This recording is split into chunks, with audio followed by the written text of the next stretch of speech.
Historians have long debated the downfall of Henry's second queen consort. Many have argued that her demise was simply due to the fact that she had failed to provide the infamous monarch with a male heir. Others have speculated that her end was due to a deformity in her last fetus, and some have concluded that it was a culmination of the latter and the presence of a homosexual ring within the Boleyn faction. What is now clear is that Anne's downfall was far more complex, and the catalyst for her demise was not her husband, but one of her own faction, Thomas Cromwell.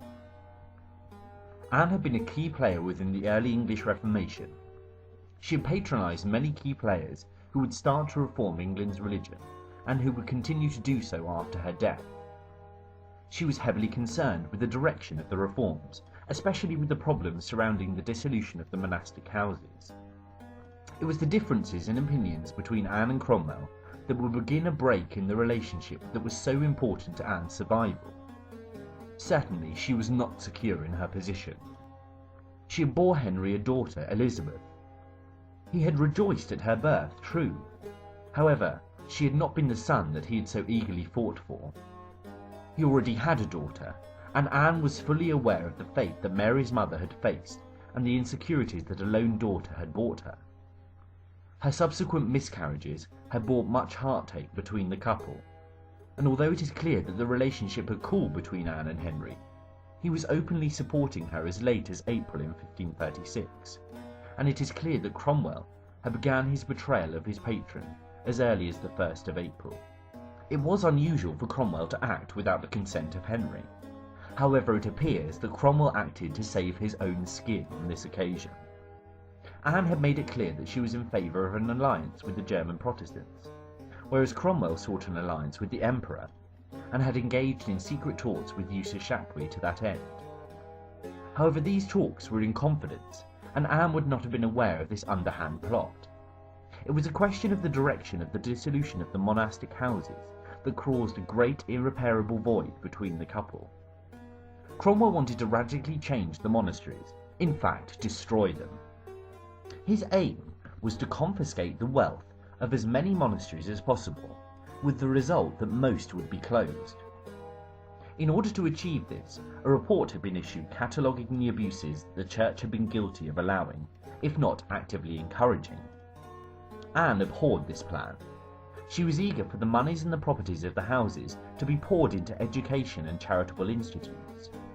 She had financially supported Matthew Parker's work at the Church of Stoke, where he had established regular lectures on the Bible and a grammar school with fee-paying and also free admission for the poor. Anne was eager for such practices to become more commonplace. However, it is clear that Cromwell and Anne could not agree on this point.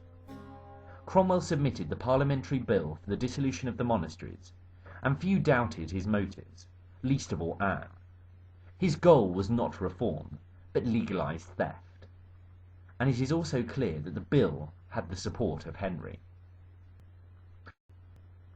Anne, outspoken as ever, allowed her almoner to preach on the 2nd of April, and it is likely that by the conclusion of John Skipp's sermon, Cromwell was clear as to how he should respond.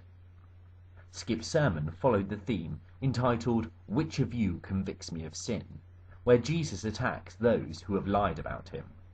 He mentioned Queen Esther, and a plot against her by King Xerxes' counsellor, Haman, who wanted the destruction of both the Queen and of the Jewish people. The parallels of the role of Haman and Cromwell were clear. Anne publicly acknowledged that Cromwell had deserted her faction, and no longer supported her idea of reform. What is most important to note is the outcome of the void between Haman and Esther. The Queen had prevailed. The Jews, symbolically used to represent the reformist faction, had survived, and Haman had been hanged. Although Skipp was pulled before the council to explain his sermon, which had offended the king, he survived. Anne could still protect her own. Cromwell confided in Chapuis that Anne wanted his head, and it is little wonder that he decided to strike first. Despite Anne's best efforts, the dissolution bill was passed. However, Henry insisted on a personal veto for the king, allowing him to save any monasteries that he chose. Was this Anne's influence? Cromwell needed to ensure that her influence was crushed. She was also a great obstacle in his desire for an alliance with the Emperor. Henry was aware of his negotiations with Chapuis. However, Cromwell did not disclose the Emperor's conditions to Henry until mid-April. Charles was insistent that Mary should be reinstated as heir presumptive to the throne if an alliance were to be agreed.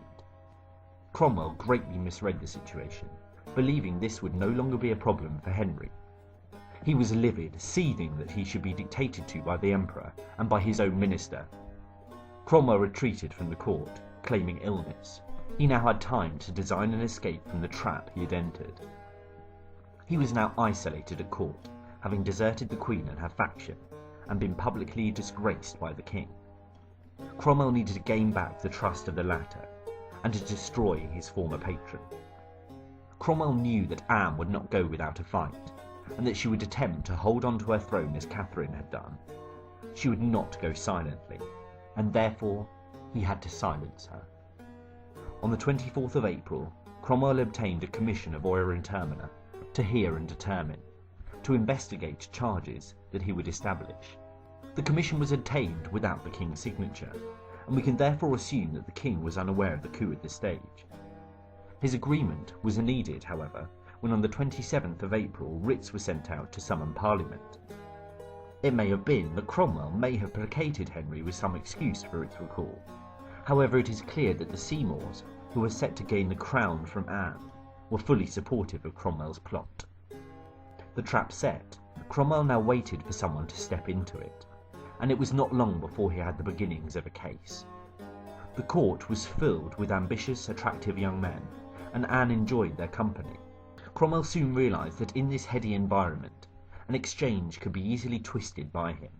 On the 29th of April, Anne and Sir Henry Norris, the King's groom at the stall, argued. She accused him of having inappropriate feelings towards her. The King, aware of this, allowed Norris to continue with his role in the May Day festivities the following day, but postponed his long-planned trip to Calais. The same day, Anne had an altercation with Mark Smeaton, a court musician. Cromwell discovered this and had Smeaton brought to his house. After 24 hours of interrogation, and most likely under heavy torture, Smeaton confessed to adultery with the Queen and was taken by river to the Tower. The May Day events carried out as planned, and Anne was unaware of the events that were unfolding. The King did not take part in the events, but left abruptly for Whitehall after receiving a letter. He travelled to the palace on horseback, with 6 attendants, including Henry Norris. Henry repeatedly promised Norris royal pardon, if only he would confess to adultery with the Queen. Norris protested his innocence, and was housed at the Tower at dawn on the 2nd of May. Henry had not explained his departure to Anne, nor bid farewell. She would never see him again. Cromwell now had a confession, and a notable courtier imprisoned, and it was only a matter of time before he would come for Anne.